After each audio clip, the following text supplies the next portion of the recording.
In the last video, we connected our language selector component to our language context.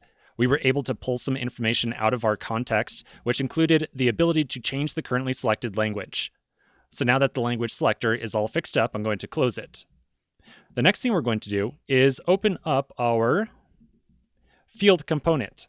So we need to make sure that the field component is going to reach into the context and pull out the language. So inside of my code editor, I'll find the field component right here. Now, you will recall that this thing was already hooked up to our language context, so you might think that there is no change required.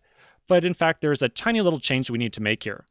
Remember that previously we had wired up our context object to just contain a string of either English or Dutch. But now our context is actually an object that has both a language property and an onLanguage change property.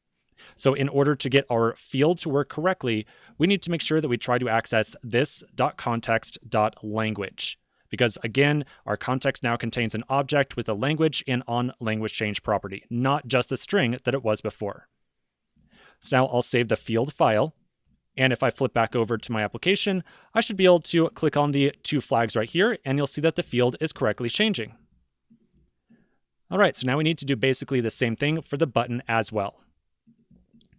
Inside of my button.js file, we can see that we had wired up language context in here. Remember, we used the language context consumer.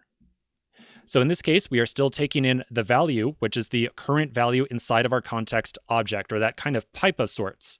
So once again, this previously was a simple string. Now it is an object instead. So we can destructure out the language property. So make sure you get a set of parentheses and a set of curly braces. We will pull out language, and then we can pass it off to render submit. Now, just for completion's sake, we really should carry the same terminology of language all the way through these arguments up here to render submit. It doesn't make a difference. It's just good practice to have the very same terminology being passed all around this same component. So I'm going to change value up here to language. And inside of render submit, I'll change that to language as well. Again, that is not required. It is just good practice. So now we can flip back over. I'll refresh the page again. And once again, I can click on the flag and I'll see both the label and the button text change.